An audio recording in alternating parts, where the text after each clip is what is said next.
미증시가 메모리얼 데이로 휴장한 가운데 국내 증시는 양시장 모두 상승 마감했습니다. 원달러 환율은 소폭 하락하며 1237.2원에 마감했습니다.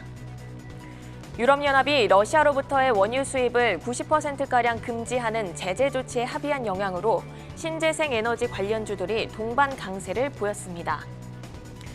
외국계 투자은행 시티그룹이 삼성 SDI에 대한 매도 보고서를 내며 삼성 SDI는 이틀 연속 하락 마감했습니다. LG화학이 양극재 합작 법인을 설립한다는 소식에 상승 마감했습니다. SGC에너지는 미래사업 경쟁력 강화를 위해 이산화탄소 포집과 액화 탄산가스 제조 사업 설비에 570억 원을 투자한다고 밝히며 강세로 마감했습니다. 세아메카닉스는 LG에너지솔루션과 전기차용 배터리 부품 공급 계약을 체결했다고 공시하며 급등 마감했습니다. 나노CMS는 미국 에덴파크와 마이크로 플라즈마 램프 공급 계약을 체결했다는 소식에 강하게 오르며 거래를 마쳤습니다.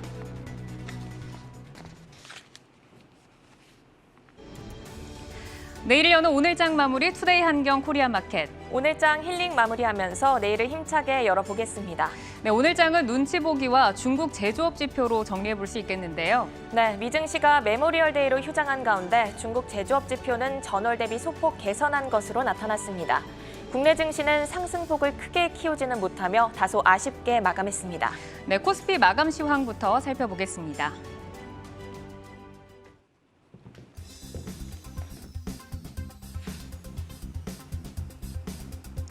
네, 코스피 마감 살펴보시죠. 휴일을 앞둔 우리 시장 하락 출발을 딛고 상승으로 방향을 돌리면서 2680선을 지키기 위해서 힘을 냈습니다. 오늘 코스피 0.6% 오르면서 거래를 마쳤습니다. 인플레이션 피크아웃 기대감과 월러 연준 이사의 매파적 기조 발언, 그리고 중국의 5월 제조업 PMI에 시장이 주목을 했는데요. 오전에 중국의 PMI가 전달보다 2.2포인트 상승을 하면서 경기 위축세가 다소 완화된 것으로 해석을 하며 시장의 매수 심리가 유입이 됐습니다. 오후 들어서 상승폭을 더 키우면서 거래를 마쳤습니다. 네, 수급 상황 한번 살펴보시죠. 외국인은 매도 포지션에서 출발을 해서 매수로 방향을 틀었는데요. 4거래일째 사자 기조를 보이고 있는데 오늘 좀 의미 있는 금액이 나왔습니다. 점차 순매수 금액이 늘어나고 있는데요. 3월 26일 이후로 처음으로 1조를 넘는 금액을 매수를 해줬습니다. 기관과 개인의 매물을 받으면서 거래를 마쳤습니다. 자, 그럼 코스피 업종별 움직임 확인해 보겠습니다. 네, 의료정밀과 화학업종이 강한 모습을 보였고요. 비금속 광물과 은행이 다소 부진한 모습을 보였는데 특히 화학업종은 EU가 에너지 러시아 원유 수입을 올해 말에 90%가량 금지를 하겠다라고 밝히면서 오늘 태양광을 비롯한 신재생 에너지가 좋았죠. 2.44% 오르면서 거래를 마쳤는데 화학업종의 강세 속에서 한화솔루션을 한번 짚어보도록 하겠습니다. 기관과 외국인의 양매수가 돋보였는데요. 특히 기관이 5거래일째 매수를 하고 있는 종목입니다. 신재생 에너지 전환 가속화에 셀과 모듈의 가격 인상 전망이 나오면서 3분기 흑자 전환 기대에 오늘 강한 상승이 나왔습니다. 6.11% 오르면서 거래를 마쳤습니다. 네, 이어서 운수 장비 중에서 현대모비스 한번 볼까요? 오늘 삼성증권에서 리포트가 나왔는데 모두가 무관심할 때가 기회다라는 제목이었고요. 투자 의견 바이 목표가 26만 원을 내놨습니다. 오늘 외국인의 강한 매수 속에서 21만 8,500원으로 6% 넘게 오르면서 거래를 마쳤습니다. 자, 그럼 마켓맵으로 이동해서 전체적인 시장의 종목 움직임 한번 확인해 보도록 하죠. 시가총액 상위 종목들을 보면은 좀 다소 엇갈린 모습을 확인을 할 수가 있습니다. 삼성전자가 조금 파랗게 물이 들었고요. 시가총액 10위 내에서는 삼성 SDI가 어제에 이어서 조금 약세를 이어가고 있는데 주가 부진의 요인을 한번 들여다보도록 하겠습니다. 삼성 SDI에 대해서 시티그룹에서 매도 보고서가 나왔는데요. 시티그룹이 삼성 SDI에 대한 투자 의견을 매도로 낮췄습니다. 기존의 매수에서 중립을 건너뛰고 한꺼번에 2단계를 내렸는데요. 목표 주가도 현재 57만 5천 원인데 기존의 93만 원에서 48만 원으로 대폭 하향을 했습니다. 이렇게 목표 주가의 하향 배경은 주력인 각형 배터리의 점유율 축소, 그리고 생산 능력 확장의 보수적인 태도, 글로벌 전기차 업체들의 배터리 내재와 추진 등을 꼽았는데 오늘 이렇게 하락을 하면서 거래를 마쳤고요. 이에 대해서 피터리 시터그룹 연구원이 의견을 냈습니다.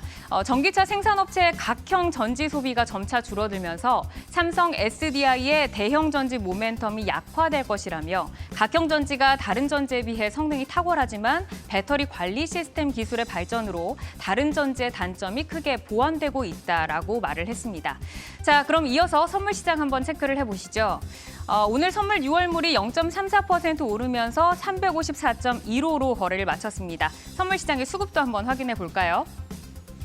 네, 선물 매매 동향을 살펴보면 개인과 외국인이 매수를 했는데 개인이 1,000억 원 정도 좀 매수를 하다가 점차 줄어들었고요. 외국인은 1,700억 원 정도 갈수록 조금 매수 규모를 늘려갔습니다. 이어서 전문가의 시장에 대한 뷰 한번 확인해 보시죠. 네, 허재환 유진투자증권 이사의 뷰입니다. 달러의 반전 기미가 나타나고 있다. 지난 5월 12일 장중 1,291원까지 치솟던 원달러 환율이 어제 하루 만에 17원 넘게 반락을 하면서 1,238원대로 하락했다. 중장기적으로 달러는 강할 것으로 보고 있고 중국의 하반기 경기 부양의 강도가 중요해 보인다. 3분기 성장률은 2분기보다 높을 확률이 높다라며 시장에 대한 뷰를 제시를 했습니다. 중국의 활발한 경기 부양책이 아시아 증시의 트리거가 돼주기를 바라면서 코스피 마감 여기에서 정리해드리겠습니다.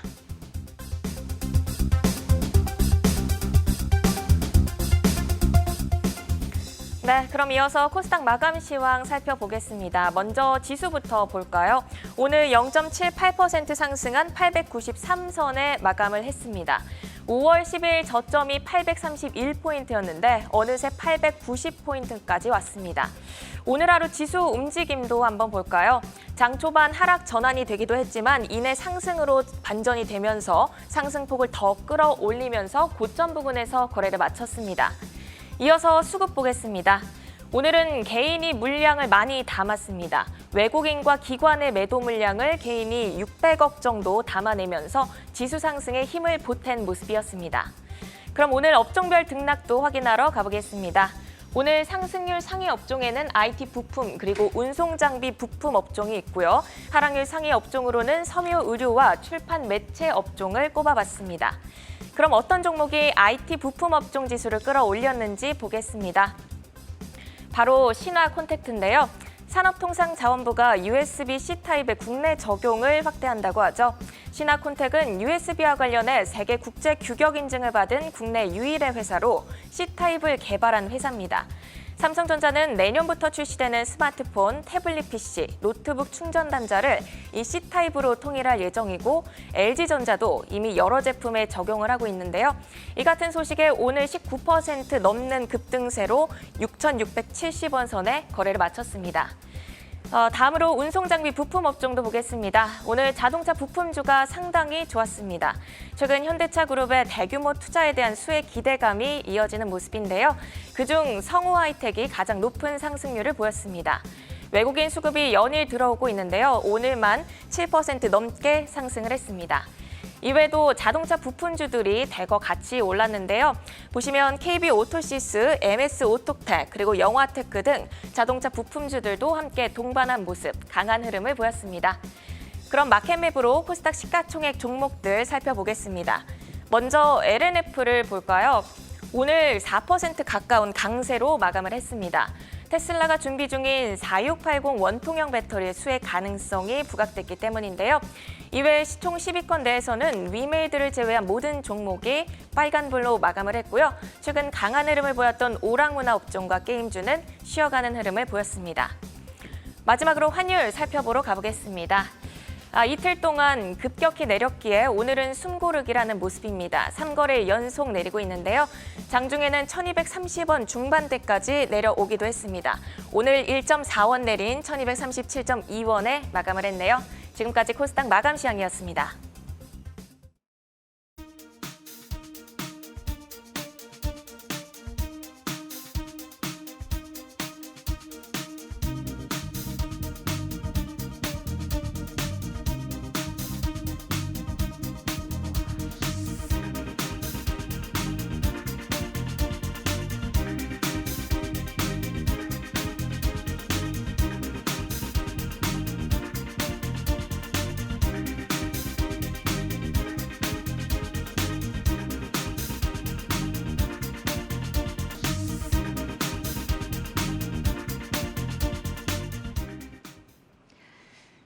네, 시장의 핫 이슈를 심층 분석해서 날카로운 투자 인사이트를 제시해주는 투데이 핫 이슈. 오늘은 성장주 투자에 특화된 스타분이라고 할까요? 김태훈 미시간 투자자문 대표와 함께하겠습니다. 대표님 어서 오십시오. 안녕하세요. 네, 반갑습니다. 이제 테슬라의 주가 변동성이 확대되면서 미국 성장주들에 대한 물음표도 다양하게 제기되는 상황입니다. 테슬라와 나스닥 성장주들 오늘 진단을 해보겠습니다. 투데이 핫 이슈 두 번째 키워드는 국내 성장주인데요. 금리 인상기 국내 성장주, 사업 모델과 이익률을 주목해야 한다고 합니다. 오늘 국내 성장주의 포트폴리오 전략 세워보도록 하겠습니다. 자, 이제 성장주 투자자분들이 요즘 굉장히 많으시기 때문에 아무래도 오늘 이 또 방송을 보시면서 좀 심도 깊은 뷰를 들어보실 수 있을 것 같습니다. 요즘에 뭐 대표님을 만나면 많이들 하시는 질문이 뭐 테슬라 팔까요? 테슬라 괜찮아요? 일 것 같습니다. 네, 대표님이 테슬라로 10배 넘게 이익을 내셨던 걸로 좀 알고 있는데 테슬라를 여전히 좀 매력적인 성장주다라고 보시나요? 네. 일단 첫 번째로 매력적인 성장주에 대한 그 정의가 좀 필요한 것 같은데요. 저희 같은 경우는 매력적인 성장주란 사실 경제 성장률 대비 훨씬 더 3배, 4배씩 성장할 수 있는 어떤 기업에 있다고 생각하고 있고요. 그리고 그 회사가 가진 비즈니스 모델이 향후에 지속적으로 뭐 괄목할 만한 성장률을 나타낼 수 있는 그런 기업이 되어야 된다고 생각합니다. 그리고 밸류에이션이 너무 과도하지 않게 비싸지 않은 기업이라고 생각하는데 테슬라 같은 경우는 사실 앨런 머스크가 향후 3, 4년 동안 50% 이상 성장할 수 있는 어떤 로드맵을 제시하였고 그다음에 베를린 공장이나 테슬라의 텍사스 기가팩토리가 이제 램프업이 되면서 향후에 50% 넘게 이제 매출이 성장할 수 있고 그리고 아까 말씀하셨던 4680 배터리 그 부분에서 원가 절감까지 일어날 수 있기 때문에 1분기 실적만 봤었을 때도 그 매출이 한 80% 성장을 했고 영업이익 같은 경우는 한 170% 성장을 했거든요. 그리고 향후에도 뭐 꾸준히 성장할 수 있지만 최근에 이제 2분기에 상해 공장이 셧다운이 되면서 조금 주춤한 부분이 있었는데 뭐 뉴스를 보셨으면 아시겠지만 6월 1일부터 다시 상해 공장이 램프업이 되거든요. 그러면 약 2배 정도의 캐파가 다시 램프업이 됩니다. 그렇게 되면 다시 테슬라도 기존에 갖고 있었던 로드맵을 가지고 성장할 수 있다고 생각하고 있어서 여전히 저희는 매력적인 이제 성장주라고 보고 있습니다. 사실 주가는 뭐 아시다시피 1,200불에서 뭐 한 600불 언저리까지 한 반토막이 난 상황인데 PER 밸류에이션이 한 40배 정도까지 떨어진 상황이에요. 그래서 과거에 뭐 1,000배, 뭐 1,500배에서 들어가셨던 분들이 많이 손실을 좀 보셨겠지만 지금은 테슬라의 펀더멘털이 훼손이 되지 않았고 여전히 이게 낮은 밸류에이션에서 매력적인 어떤 주가 수준이라고 생각하고 있어서 투자자분들이 많이 좀 지금 시점에는 많이 들어가셔도 되지 않을까라는 생각을 갖고 있습니다. 이제 천슬라를 사실 좀 계속해서 유지를 하다가 천슬라 밑으로 떨어진 뒤에 지금 주가가 좀 지지부진한 모습이지만 펀더멘탈과 앞으로의 성장 스토리에는 이상이 없어 보인다라고 의견을 주셨습니다. 저희가 이제 테슬라로 포문을 좀 열어봤는데요. 최근 성장주가 포진해 있는 나스닥 지수가 좀 급락과 급등을 좀 반복을 하면서 긴축 시대에 굉장히 좀 민감하게 반응을 하고 있습니다. 그래서 일각에서는 성장주 강세 사이클이 이제 종료된 게 아니냐라는 의견도 좀 있는데 지금 시점의 성장주가 좀 과거와는 좀 다른 측면이 있지 않을까 싶습니다. 대표님께서는 과거와 현재 성장주의 차이점 그리고 현 시점에서 성장주 좀 어떤 시각으로 바라봐야 한다라고 생각을 하시나요? 네, 되게 좋은 질문이시고 저도 굉장히 많이 받는 질문이긴 한데 과거에 2015년부터 2018년을 돌이켜 보시면은 나스닥 같은 경우는 그때도 당시에는 금리 인상기였거든요. 근데 그때와 지금과 다른 점은 그때 당시는 경기가 좋았기 때문에 연준이 금리를 올리면서 그 경기의 어떤 과열을 막기 위한 금리 인상기였고 그 당시에는 사실 빅테크 기업들 보시면은 뭐 구글이든 알파벳이 뭐 마이크로소프트든 애플이든 굉장히 성과가 좋았거든요.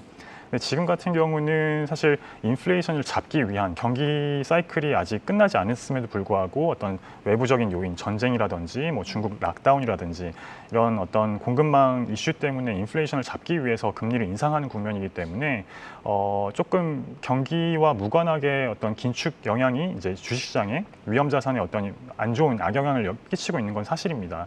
다만 그 긴축 사이클이 뭐 지금과 같이 뭐 50bp 또는 자이언트 스텝 뭐 9월까지도 계속 올린다는 어떤 시장의 컨센서스가 있지만 사실 어떤 각국의 정부도 연준도 마찬가지고 경제 상황이 망가지는 걸 원하진 않거든요. 그렇기 때문에 이미 어떤 긴축 사이클에 대한 우려로 밸류에이션이 굉장히 많이 빠진 상황에서 이제는 지금 같은 저렴한 밸류에이션 수준에서는 어떤 연준이나 어떤 정부의 정책들이 조금 피보팅이 될 수 있는, 전환이 될 수 있는 국면을 기대하는 게 좋은 어떤 가격 메리트가 있지 않나라는 생각을 갖고 있습니다. 그러니까 우려와 그 공포가 이미 좀 선반영이 된 주가라고 볼 수가 있고 지금은 오히려 진입과 매수가 좀 유효하고 매력적인 구간이다라고 말씀을 주신 것 같습니다. 그렇다면 이제 올해 나스닥 시장을 또 투자하는 투자자분들이 많이 계신데 어떤 점을 좀 주목을 하면서 투자를 해야 할지, 어떤 해외 성장주들에게 우리는 좀 좋은 점수를 줄 수 있을까요? 연초 대비 한번 돌이켜 보시면은 나스닥 시장을 시총 상위 순으로 이렇게 한번 나열을 해보시면 시가총액 한 100위권에서 굉장히 성과가 좋았던 종목들을 보시면 뭐 에너지 기업이라든지 뭐 펩시콜라 같은 소비재 기업들, 그다음에 음식료 기업들이 굉장히 성과가 좋았거든요. 근데 실제로 그 기업들이 매출과 이익이 굉장히 성장을 했습니다. 한 15%에서 20% 정도. 근데 반면에 그 많은 개인 투자자분들이 투자하시는 빅테크 종목들이나 빵과 같은 기업들은 뭐 테슬라도 마찬가지고 1, 2분기 실적을 이제 나오는 걸 보시면 역성장하는 부분이 굉장히 컸거든요. 뭐 팬데믹 때문에 수혜를 받고 기고 효과 때문에 매출이 둔화된다거나 또는 인플레이션으로 원가가 올라가면서 원가 인상으로 인한 뭐 인건비 상승으로 인한 이익이 역성장한다거나 그런 부분이 있었는데 이미 이제 6월이잖아요. 그리고 주가도 많이 빠져 있는 상황이고 그러면 지금 시점에 올해 내내 아웃퍼폼했던 어떤 소비재나 음식료나 에너지 기업들을 사시는 것보다는 뭐 밸류에이션이 굉장히 저렴해져 있는 시가총액 100위권 내에서 예를 들면 뭐 반도체 섹터도 아까 퀄컴도 얘기하셨지만 퀄컴 같은 경우는 제가 그 미국 시장에 투자한 이래로 PER이 10배까지 떨어진 적이 한 번도 없었거든요. 그만큼 이제 반도체 섹터도 마찬가지로 그 어떤 경기에 대한 우려와 어떤 매크로에 대한 우려로 굉장히 많이 빠져 있는 상황입니다. 반면에 매출이나 이익이나 이런 것들이 훼손되지 않았기 때문에 저 같은 경우는 어떤 기존에 좋았던 섹터보다는 좀 안 좋은 섹터, 다만 주가 성과는 안 좋았지만 실적은 굉장히 좋은, 그래서 밸류에이션이 낮아진 섹터를 좀 추천하고 있는 상황입니다. 그러니까 이제 반도체 같은 경우에는 역사적으로 하단의 밸류에 지금 위치를 하고 있다. 그래서 실적에는 이상이 없으나 주가는 밀려 있는 그런 좀 종목을 보자라고 말씀을 해주셨습니다. 정부에서도 좀 정책적으로 초격차를 강조를 하면서 미래 먹거리 산업에 투자를 좀 하고 있고요. 또 대기업들이 미래 산업 투자를 굉장히 좀 활발하게 나서고 있습니다. 말씀을 주신 반도체 그리고 배터리, 로봇, 바이오를 좀 중심으로 이루어지고 있는데 대표님은 좀 미래 산업의 구도를 어떤 그림으로 좀 그리고 계신가요?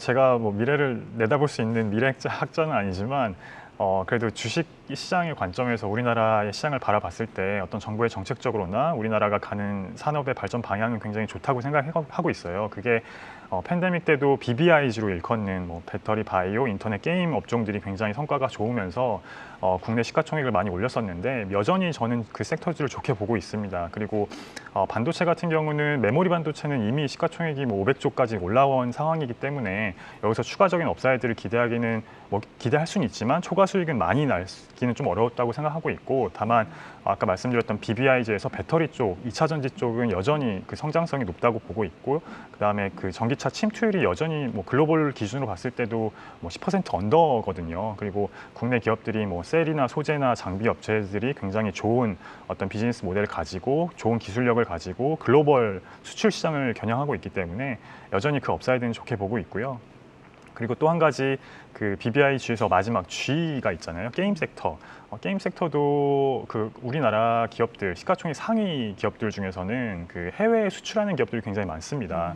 그래서 국내 시장에 한정돼 있지 않고 어떤 좋은 게임을 만들어서 글로벌하게 수출하고 있는 기업들이 많은데 최근에 어떤 코스피 조정과 함께 밸류에이션이 많이 싸져 있는 상황이에요. 그래서 어떤 시가총액 상위에 있는 게임사들도 좀 좋게 보고 있는 상황입니다. 그러니까 BBIG를 여전히 매력적으로 보고 계시는데 특히 배터리와 게임 그리고 이제 글로벌리하게 좀 성장을 확보를 해나가는, 캐파를 확대해 나가는 그런 종목들을 좀 눈여겨보자라고 말씀을 주셨습니다. 하지만 또 성장주에는 늘 따라다니는 것이 있죠. 바로 밸류에이션에 대한 부담인데 지금 좀 많이 좋아졌다고는 하지만 늘 좀 따라다니는 꼬리표예요. 개별 기업마다 좀 다르기는 한데 투자자들이 보통 성장주의 밸류에이션을 좀 매길 때 적정 가치를 어떤 기준으로 가져가는 게 도움이 될까요? 굉장히 저도 많이 받는 질문이고 저 역시도 늘 고민하는 부분이긴 합니다. 그 주식 투자를 할 때 특히 기업의 어떤 성장성을 가지고 있는 기업들은 항상 고밸류에 놓여 있는 상황이 많거든요.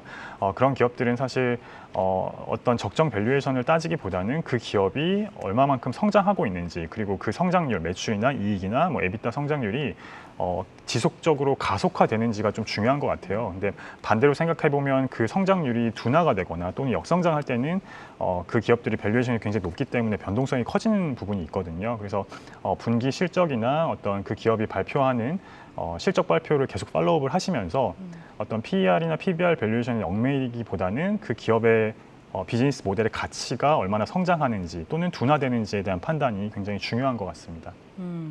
그러니까 역성장이나 이렇게 좀 둔화되는 경우에는 주가의 변동성이 나타날 수 있기 때문에 성장률이 유지가 되면서 좀 가속화되는 기업을 체크를 하자라고 말씀을 해주셨습니다.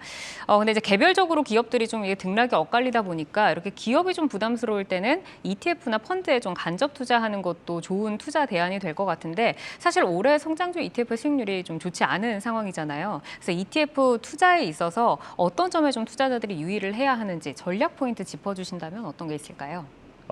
제가 뉴스를 통해서도 접해보고 어떤 거래소의 그 해외 서학개미 분들이 어떤 ETF를 많이 매수하시는지도 봤는데 주로 그 3배짜리 레버리지 ETF를 많이 사시더라고요. 뭐 TQQQ나 SQQQ 아니면 XOXL 같은 그런 레버리지 ETF를 많이 사시는 걸 보고 있는데 지금 주가 수준, 뭐 미국의 나스닥이나 뭐 그 반도체 섹터를 보았을 때는 좀 매력적인 수준에까지 내려왔다고 생각하고 있어요. 근데 다만 그 변동성이 굉장히 높기 때문에 어떤 보유하고 있는 자산의 큰 부분을 투자하시는 건 좀 위험하다라고 말씀을 드릴 수 있을 것 같고 그리고 또 한 가지 ETF를 투자하실 때는 아무래도 기업들을 분산 투자하고 있기 때문에 그 분산의 정도에 따라서 위험도가 낮아질 수는 있지만 ETF는 약간의 유행도 좀 따릅니다. 그 뭐 시장의 매스미디어에서 굉장히 많이 언론이 언급이 된다거나 또는 어떤 수급적인 이슈로 급등락이 많이 일어나는 경우가 많이 있는데 너무 유행 따라서 지금 핫한 ETF를 뭐 많이 사시는 것보다는 그 시장의 반대편에 있는 아주 소외돼 있거나 또는 실적이 좋음에도 불구하고 그 섹터의 성장성이 유효함에도 불구하고 좀 많이 이렇게 빠져 있고 소외되어 있는 쪽, 유행이 타지 않는 쪽을 한번 들여다보시는 것도 좋은 투자 전략이 아닐까라는 생각을 갖고 있습니다. 시장에서 이미 좀 주목을 하고 있는 말 그대로 좀 인기 순위에 올라있는 ETF보다는 조금 소외되어 있어도 섹터의 성장성이 유효한 구간을 보자라고 말씀을 하셨습니다. 그리고 테슬라 10배 수익을 저희가 먼저 짚고 갔는데 대표님의 투자 철학이 성장주에 장기 투자하라라고 좀 들었어요. 투자자들이 성장주를 선별할 때 어떤 지표나 자료를 참고하면 좋을지 좀 궁금하고 그리고 이제 장기라고 하는 게 좀 아무래도 좀 구체적으로 잘 모르겠잖아요. 그래서 어느 정도의 기간을 잡고 어떻게 성장주 포트를 좀 구성해 나가는 게 도움이 될까요? 개인 투자자분들이 저희 같은 기관 투자자들과 달리 어떤 경쟁적으로 수익률 게임을 하시는 것도 아니고 그다음에 벤치마크라고 하는 뭐 코스피나 뭐 S&P 500과 같은 지수를 이겨야 하는 어떤 의무도 없기 때문에 훨씬 더 유연한 사고와 유연한 마음가짐으로 투자할 수 있다고 저는 생각하고 있어요. 근데 그러면 이제 어떤 기업에 어떤 섹터를 어떤 지표를 보고 성장주 투자를 해야 되냐고 여쭤보시면은 서두에 말씀드렸던 그 기업이 매출이나 영업이익이나 에비타나 그 성장성을 유지할 수 있는 비즈니스 모델을 갖고 있는지가 굉장히 중요한 것 같아요. 근데 그 비즈니스 모델을 만드는 경영진의 어떤 태도, 그다음에 경영진의 비전도 굉장히 중요하고 그런 정성적인 부분뿐만 아니라 정량적으로도 밸류에이션이 뭐 이익이 나지 않아서 뭐 100배, 1000배 이렇게 되는 그 밸류에이션 좀 지양하시는 게 맞고 뭐 20배 언저리에서 왜냐하면 S&P 500이 18배 정도 하단에서 거래가 되고 있고 나스닥이 한 23배 정도 거래되고 있거든요. 그 밸류에이션 대비 너무 고평가되지 않은 기업들 중에서 좋은 비즈니스 모델을 가지고 좋은 성장성을 나타내는 기업들을 장기 투자, 뭐 예를 들면 한 6개월에서 1년 정도 보시는 게 좋지 않을까. 그리고 그 비즈니스 모델, 사업의 성장성이 최소 2배 이상 성장할 수 있는 가능성을 좀 한번 내다보시고 투자하시는 게 저는 좋은 투자라고 저는 생각하고 있습니다. 그러니까 성장성이 있는 비즈니스 모델 한 2배 정도 성장할 수 있는 거 그리고 장기의 기간은 6개월에서 1년 정도 제시해 주셨고 밸류는 20배 전후 정도를 말씀을 해주셨습니다. 그러면 이제 마지막으로 투자자들에게 지금 꼭 담아야 할 국내 성장주 좀 제시를 해주신다면요? 저희가 뭐 컴플라이언스 이슈 때문에 뭐 특정 종목을 말씀드리는 건 좀 어려울 것 같고, 다만 이제 저 역시도 뭐 대학생 때 개인 투자를 했었고, 어떤 큰 자금이나 큰 수익을 낼 수 있는 어떤 방법론을 한 가지 말씀드리면, 어떤 기업을 사실 때 이 기업을 외국인의 관점에서 한번 들여다보시는 것도 좋은 전략인 것 같아요. 과연 내가 외국인 투자자고 외국인이 한국을 바라봤을 때 다른 대안이 없는, 다른 나라의 대안이 없는 특정한 어떤 경쟁력을 가지고 비즈니스 모델이 해외로 수출하는 매출을 나타내는 기업이 있다고 한다면 그 기업은 꾸준히 성장할 수 있는 접근 가능한 시장이 굉장히 넓게 퍼져 있는 거잖아요. 그리고 지역적으로 어떤 작은 기업을 뭐 길게 투자하는 건 굉장히 어렵기 때문에 만약에 내가 외국인 투자라면 지금 이 가격에 이 기업을 이만큼 살 수 있느냐 한번 되새김질 해보시는 것도 좋은 기업을 고르시는 데 있어서 좀 도움이 되지 않을까라는 생각을 갖고 있습니다. 그러니까 기업을 볼 때 국내 투자자의 뷰로 보는 것이 아니라 우리가 이제 해외 투자자의 입장에서 이 기업을 성장할 수 있는가 좀 한번 지켜보자라고 말씀을 주셨습니다.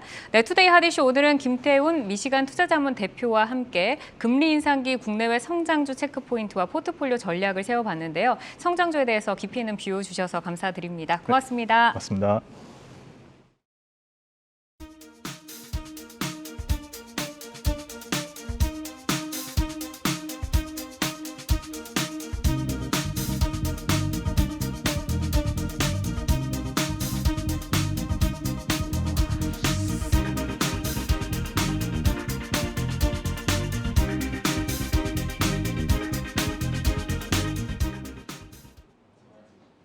내일을 여는 오늘장 마무리 투데이 한경 코리아 마켓의 박소영입니다. 오늘 얼마 만에 1조 원대 대규모 매수를 본 건지 외국인이 마지막에 강하게 우리 시장 사주면서 코스피 사흘 연속 상승세 이어가고 있습니다. 이 환율이 내리면서 들어오고 있는 모습인데요. 6월에도 쭉쭉 이어질 수 있게 바라면서 5월의 마지막 거래일 ETF 시장 분위기는 어땠는지 알아보겠습니다. 먼저 오늘 강한 상승을 보인 건 타이거 원유 선물 이넨스드 환해치 상품과 타이거 200 에너지 화학이고요. 좀 부진한 흐름을 보였던 건 코세프 국고채 10년 레버리지와 코덱스 일본 토픽스 100 상품입니다. 먼저 상승한 종목부터 하나씩 살펴보도록 하겠습니다. 올해 러시아와 우크라이나의 전쟁으로 인해 국제유가가 강세를 보였고 이에 에너지 업종의 수혜는 장기적으로 지속될 것이란 전문가들의 분석이 이어지고 있습니다. 여기에 전거래일 천연가스 가격의 상승이 있었고요. 여름철 드라이빙 시즌을 앞두고 WTI 강하게 오르면서 115달러를 기록했습니다. 이에 타이거 원유 선물 이넨스드 환해치 상품이 2% 넘는 상승을 보였는데요. 이 상품은 5거래일째 상승세 이어가고 있다는 점 체크해 보시면 좋을 것 같습니다. 그 다음은 타이거 200 에너지 화학 살펴보겠습니다. 오늘 LG화학이 중국의 양극재 업체와 합작법인을 설립하겠다고 발표했습니다. 이 소식에 외국인과 기관의 강한 매수가 들어오면서 5%의 양봉 그려냈는데요. 이 상품 내 17%의 비중을 차지하고 있어서 이 상승에 힘을 더했고요. 또 이 안에 또 5거래일째 상승세를 이어가고 있는 태양광 관련주 한화솔루션도 있어 이 상품의 힘을 더 강하게 줬습니다. 이어서 부진했던 종목들도 살펴보시죠. 바로 10년 국고채 지수를 2배로 추종하는 코세프 국고채 10년 레버리지가 2%의 하락을 보였는데요. 이 상품은 10년 국고채 지수 일감 변동률의 2배의 수익을 추구해 사실상 국고채 20년물에 투자하는 효과를 낼 수 있는 상품으로 10년물 금리가 하락할 때 2배의 수익을 내는 구조입니다. 10년 국채 금리가 상승하면서 이 상품은 하락 마감했습니다. 마지막은 코덱스 일본 토픽스 100입니다. 이 동경증권거래소에 상장된 기업들 중에 이 상위 100개 종목을 대상으로 산출해 이를 추종하는 상품인데요. 이 환율 변동에 영향을 받는 환 노출 상품인 만큼 엔화의 영향을 받아 오늘 1%의 하락을 보였습니다. 지금까지 ETF 시장 마감 상황 알아봤습니다.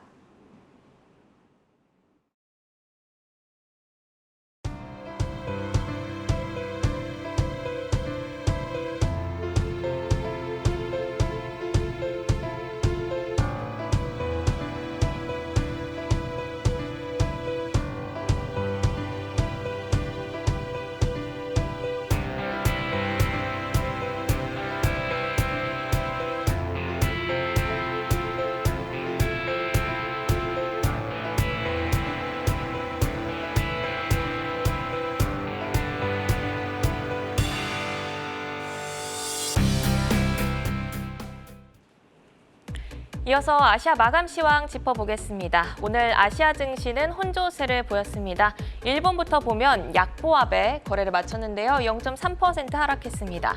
장중 상승 반전에 성공하기도 했지만 최근의 상승에 단기 차익 실현 매물이 나오면서 그 흐름이 더 우세했습니다. 상하이 종합지수도 보겠습니다. 오후장으로 가며 힘을 더 내줬습니다. 1% 넘게 상승 마감했는데요. 오늘 발표된 중국 5월 제조업 PMI가 전달보다 개선되며 오름폭을 키웠습니다. 홍콩 항생지수 역시 현재 1% 가깝게 강세로 거래가 되고 있고요. 대만 각권지수도 1% 넘는 상승으로 마감했습니다. 간밤 미증시는 메모리얼 데이로 휴장했는데요. 오늘 미국장에서 살펴볼 지표와 일정 보겠습니다. 현지 시간으로 오후 11시 미국의 5월 소비자 신뢰지수 발표와 우리 시간으로 6월 1일 오전 6시입니다. 글로벌 PC 제조업체인 휴렛패커트가 2분기 실적을 발표하니 참고하시면 좋겠습니다. 현재 시간의 선물 보겠습니다. S&P 선물과 나스닥 선물 모두 보합권에서 거래되고 있습니다. 지금까지 한경 글로벌 마켓이었습니다.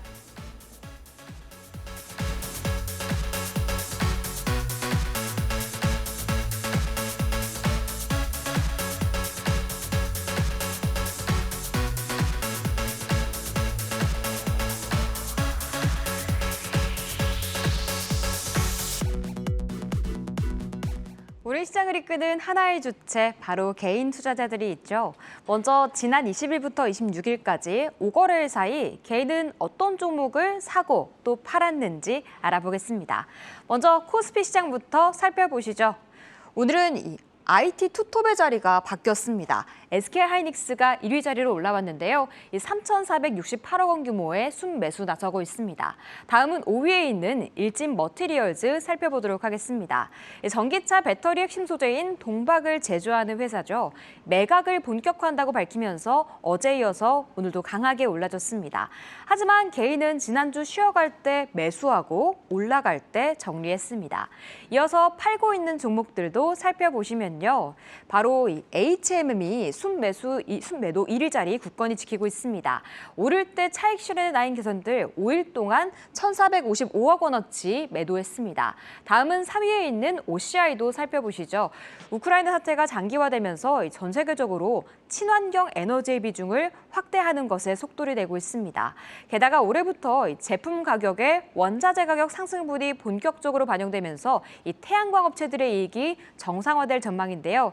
이 OCI는 연일 상승을 보인 가운데 개인은 차익 실현에 나섰습니다.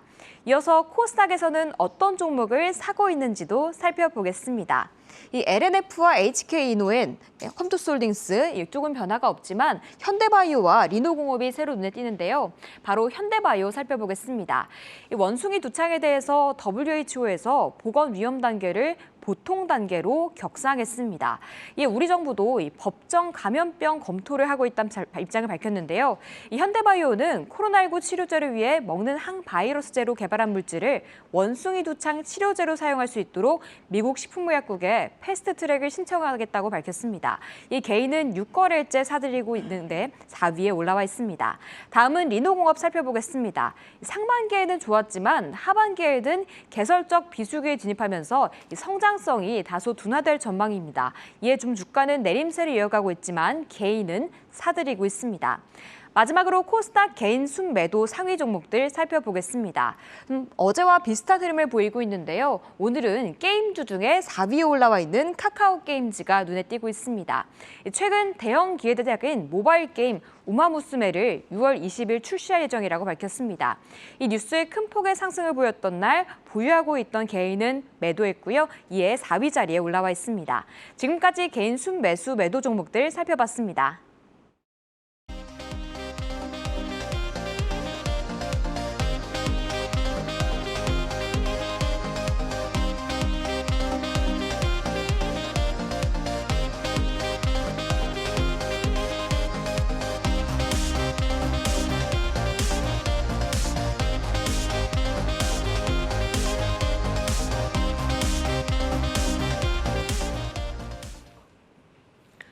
네, 개인들이 매매하는 주요 종목들까지 만나봤습니다. 오늘 이슈콕 종목톡에서는 사영관 여의도 교보증권 영업부 차장, 박종훈 FS리서치 수석연구원과 함께 개인 주도주 종목 향후 전략 세워보고 두 분의 유망주까지 만나보겠습니다. 안녕하세요. 안녕하세요.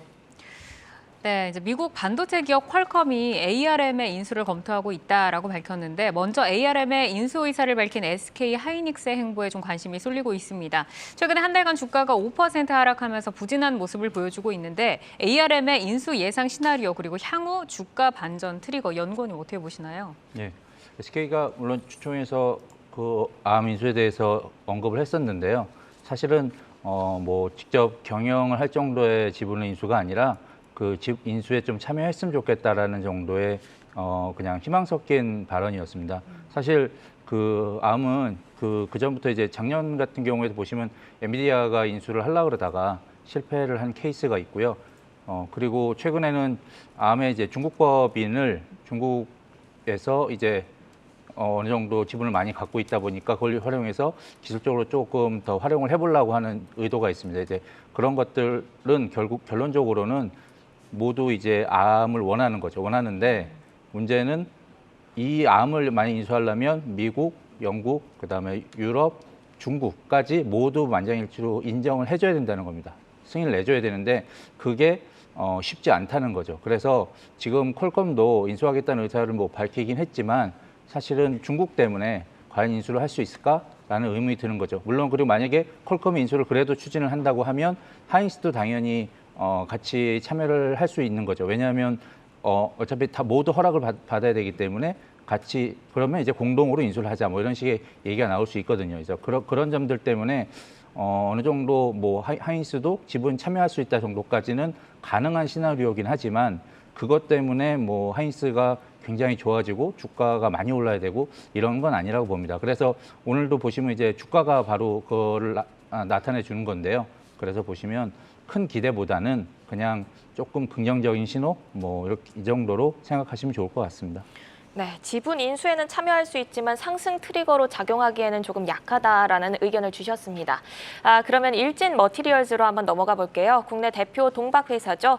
일진 머티리얼즈가 매각 작업에 속도를 내면서 시장에서 큰 관심을 받고 있습니다. 주가도 이틀 연속 큰 폭으로 상승을 했는데 일단 향후 매각 작업이 어떻게 진행될지 궁금하고요. 현 시점에서 투자자들이 어떤 전략으로 대응하면 좋을지 일단 사영관 차장님께 여쭤볼게요. 네, 일단 뭐 대표적으로 국내 대표의 동박 기업이고요. 지금 배터리셀 원가에서 원재료가 차지하는 비중이 60%입니다. 이 중에서 또 양극재가 32%를 차지하고요. 분리막 쪽이 18%, 음극재가 14%, 그리고 각각 전해액과 동박이 7%씩 차지하고 있어요. 비중으로 봤을 때 얼마 안 되는 것 같지만 전기차 시장 항상 제가 말씀드리는 대로 이제 개화하고 있어요. 글로벌 보급률이 9% 수준밖에 안 되기 때문에 급속하게 환경적인 요인들과 여러 가지 요인들 때문에 전기차가 늘어난다라고 봤을 때에는 시장이 급성장할 수 있는 초입에 와 있다라고 보시면 될 것 같고요. 작년에 매출이 6,900억에 영업이익 700억 나왔어요. 굉장히 잘 나왔죠. 올해 1분기 매출 보게 되면은 벌써 2,000억 나왔습니다. 단순 계산하면은 8,000억 나온다라고 산술 계산이 나오고요. 영업이익도 216억 나왔어요. 곱하기 4하면은 800억 이상 나온다라는 또 수치가 나오게 되죠. 전년보다는 잘 나올 것은 확실하다라고 보이는 가운데에서 일단 9,700억에 영업이익 1,150억을 증권가에서는 전망을 하고 있는 것 같아요. 굉장히 좋은 수치고요. 일단 부채 비율이라던가 유보율 굉장히 안정적입니다. 거기다 영업이익률도 10%대로 안착하는 모습들 보여주면서 밸류 부담을 한결 덜고 가는 이런 모습들이 나오고 있고요. 올해에는 12% 정도대의 영업이익률 나올 수 있을 것 같고 ROE, 자기 자본 이익률도 10%로 들어왔습니다. 굉장히 재무 구조가 안정적으로 흘러가고 있다라는 말씀을 드리는 거고요. 일단은 매각 작업이 좀 진행이 되고 있어요. 말씀해 주신 대로요. 투자 제안서가 지금 배포가 시작이 된 그런 상태고요. 여러 기업들에게 다 전달이 되고 있습니다. 국내 대기업뿐만 아니라 사모펀드 운용사 이런 쪽들까지 전달이 되고 있고요. 상당수의 기업들이 지금 관심을 보이고 있어요. 왜냐하면 그만큼 아까 말씀드렸던 대로 계속 성장할 수 있는 산업이기 때문에 기술력이라던가 이런 부분에 강점이 있다라고 판단을 하고 있는 거죠. 일단 성장 가능성과 기술력 봤을 때에는 근데 이제 문제는 굉장한 인수 대금이에요. 이게 정말로 유동성이 풍부하게 넘쳐나는 시장에서는 쉽게 구할 수 있는 자금이 될 수도 있는데 지금은 또 그렇지가 못하다는 거죠. 3조 원가량, 지금 시총이 약간 떨어졌기 때문에 조금 더 떨어졌을 수도 있지만 그래도 3조 원 안팎의 자금이 필요한데 이런 것들이 과연 금리 인상 시기에 부담이 안 되는 기업들이 몇이나 될 거냐라는 문제로 갈 수는 있을 것 같아요. 그래도 일단 PER 봤을 때 뭐 7만 원 초반대에서 7만 7천 원까지 매수하는 전략 유효하다고 보입니다. 네, 우선은 뭐 부채율, 유보율도 안정적이고 재무 구조가 굉장히 탄탄한 기업인데 성장성도 좋고 지금 실적도 좋다. 다만 이 큰 시총을 누가 받아줄 것인가가 이제 조금 궁금증이다라고 말씀을 해주셨습니다. 자, 그럼 이제 우리는 태양광 쪽으로 좀 넘어가 보도록 할 텐데요. 글로벌 탄소 중립의 바람을 타고 태양광 산업이 각광을 받으면서 OCI를 비롯한 태양광주들이 모처럼 기분 좋은 상승세 보이고 있습니다. 이 모멘텀을 지속적으로 이어갈 수 있을지 좀 궁금한데 OCI 어떻게 좀 공략을 해볼까요? 예, OCI는 기본적으로 폴리실리콘부터 하는, 그러니까 재료부터 하는 그런 업체고요. 예, 이 회사의 주가는 물론 이제 태양광 업황 자체가 좋아지는 것도 있지만 일단 폴리실리콘 가격하고 많이 연동이 돼 있습니다. 근데 이제 최근에 보면 전반적으로 처음에는 이제 태양광 업체들이 다 같이 뭐 셀, 모듈, 그다음에 실리콘까지 다 같이 좋았지만 그러다가 이제 주가가 조금 이제 상승세가 좀 둔화됐는데 그 이유는 이제 모듈 업체들은 그나마 상대적으로 좀 더 좋았던 게 모듈 가격에 원가가 이제 요즘 폴리시콘 이런 게 많으니까 이런 것들을 정가시킬 수 있는 여지가 생겼다. 그래서 셀 업체들이나 모듈 업체들이 조금 더 좋은 거고요. 상대적으로 이제 OCI 같이 폴리시콘 업체들은 아직까지 원가에 대한 부담감, 그다음에 중국의 이제 증설 이슈 이런 것들 때문에 조금 상대적으로 좀 덜 올랐습니다. 근데 이제 지금 상황에서 OCI를 사실은 지금은 좀 좋게 보는 이유는 오늘 기사에도 나왔는데 중국 시장이 태양광 시장이 전년 대비해서 올해 한 2배 정도 이상 성장할 수 있다는 그런 얘기들이 나왔고요. 그래서 그런 점들 때문에 폴리시콘 가격이 지금 하향 안정화돼 있지만 하반기에 갈수록 폴리시콘 가격이 더 좋아질 것이다라는 기대감이 생기게 된 거죠. 그래서 결론적으로는 지금은 조금 더 앞으로도 긍정적으로 봐도 좋을 것 같습니다. 네, 중국 시장의 그 성장성 그리고 가격 전가가 가능한 점, 그래서 더 긍정적으로 장기적으로 봐도 된다고 언급을 주셨습니다. 그러면 이번엔 펜오션으로 넘어가 보겠습니다. 해상 운임 상승세 질주를 하던 해운주들이 해운 운임 지수 급락 소식에 약세로 인해 전환을 했는데요. 일단 해상 운임 급락 배경을 들어보고요. 향후 추이와 펜오션 전략까지 한번 들어볼까요? 네, 일단은 지금 잘 나갔었죠. 좀 상하이 컨테이너 운임 지수는 계속적으로 하락하는 가운데에서 발틱 운임 지수가 괜찮은 상승세를 계속 유지를 했어요. 지금 뭐 연초 대비했을 때 평균 1분기 평균이 2천 초반이었습니다. 그거 대비해서 거의 한 50% 정도 상승된 수준에서 머물렀었는데 20% 급락을 해버렸어요. 이런 부분들이 이제 중국의 항만 적체가 증가되고 있는데 신규 화물도 동반적으로 감소하고 있다는 거죠. 벌크 같은 경우에는 주로 이제 화물 많이 운송을 하는 쪽이거든요. 그런 쪽들에서 이제 감소가 되다 보니까 좋은 부분들도 있으나 안 좋은 부분들이 그걸 덮어버리면서 운임이 우상향할 수 있는 기대감들이 약간 꺾였다라고 보는 게 맞을 것 같아요.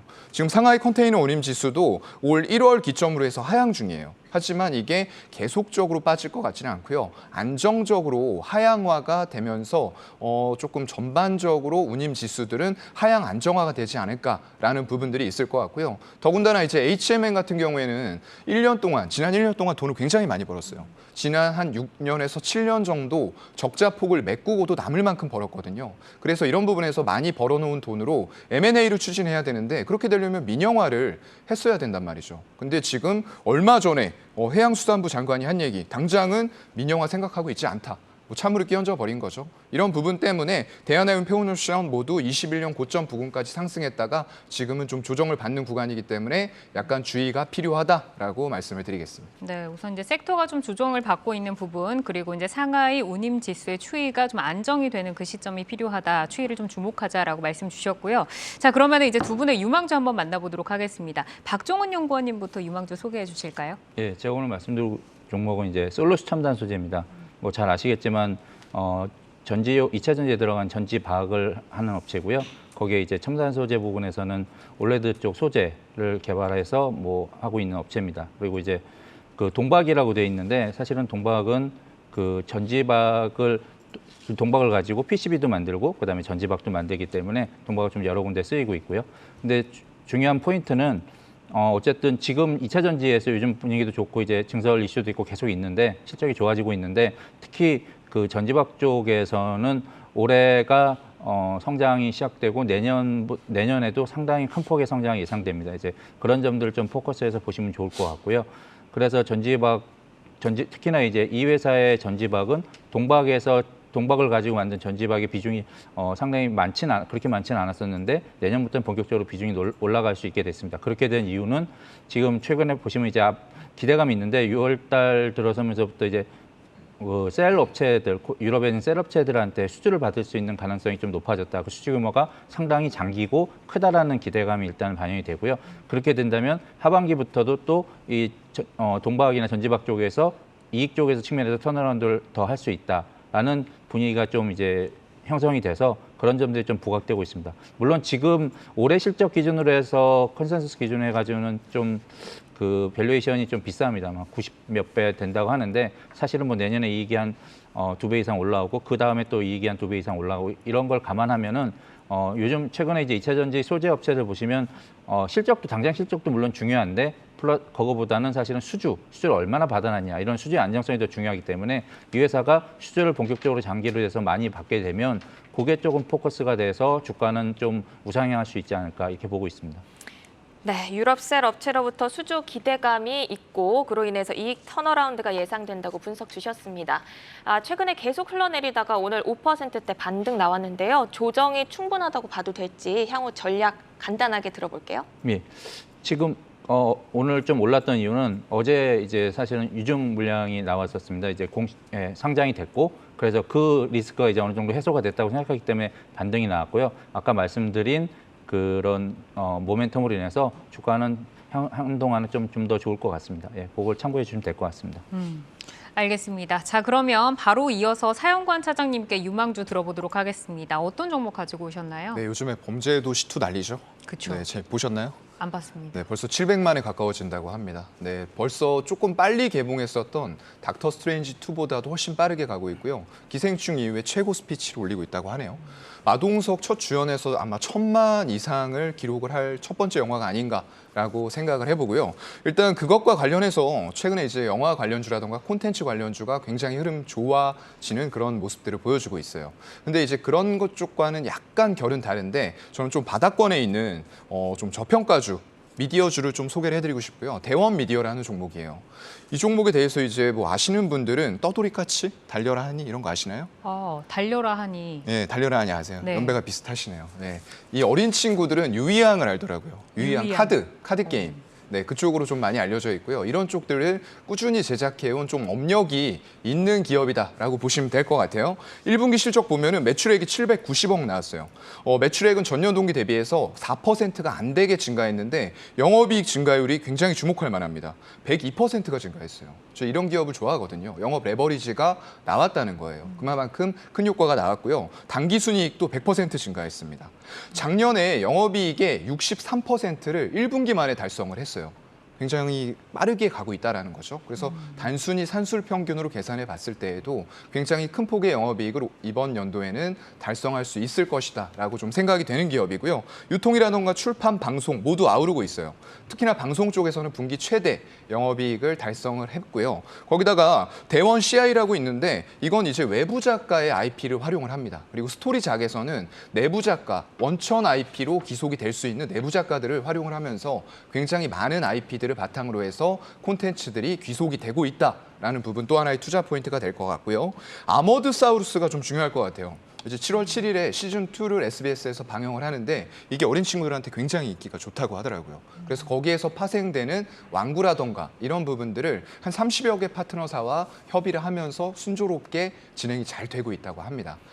그래서 이런 부분들 종합적으로 봤을 때 올해 당기순이익은 한 200억 정도 잡아볼 수 있을 것 같아요. 그렇다고 하면은 연간으로 봤을 때 PER이 한 9.5배 수준인데 이게 역사상 최저 수준에서도 한참 바닥이거든요. 그렇기 때문에 지금 비록 성장주들에 대한 의심에 비롯된 좀 주가의 저평가들이 이루어지고 있는 구간인데 이런 부분에 있어서는 좀 저평가된 미디어 관련주로 대원 미디어 주목해봐도 좋을 것 같습니다.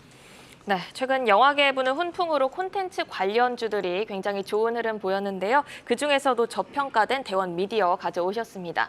최근 연일 상승세인데 이 탄력적인 상승세를 이어갈 수 있을지 가격 전략, 손절가, 목표가 짧게 들어볼게요. 글쎄요. 지금부터 매수해도 괜찮을 것 같고요. 워낙에 바닥에서 아직 많이 못 올랐어요. 그만큼 주목을 받지 못할 때 우린 사야지 수익이 납니다. 그래서 15,000원까지 열어놓으시고 분할 매수 유효하다고 보고요. 목표가는 1차적으로 23,000원 보면서 제가 예상했던 단기 순이익이 재무제표에 팍팍팍 찍히는지 이런 부분들 보면서 목표가 상향 여지 충분하다. 그리고 손절가는 12,500원으로 종가 이탈하면 짧게 다시 사는 한이 있더라도 그 선은 좀 지켜주시면 좋을 것 같습니다. 네, 이제 범죄 도시로 시작해서 아모르사우루스라고 하셨나요? 아머드사우루스. 아머드사우루스. 아무래도 공룡 관련된 맞아요. 건가 봐요. 네, 네. 이제 또 방영이 된다고 하니까 이 부분 좀 주목을 해보도록 하겠습니다. 두 분의 유망 종목과 또 시장에 대한 뷰를 들어봤습니다.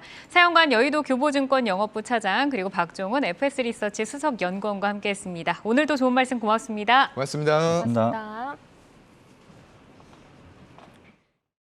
내일을 여는 오늘장 힐링 마무리 투데이 안경 코리아 마켓. 저희가 준비한 소식은 여기까지입니다. 네, 투데이 한경 코리아 마켓 내일 오후 4시는 아니고 매일 오후 4시에 찾아옵니다. 내일 쉬고 다음 날 찾아오도록 하겠습니다. 시청해주신 여러분 고맙습니다.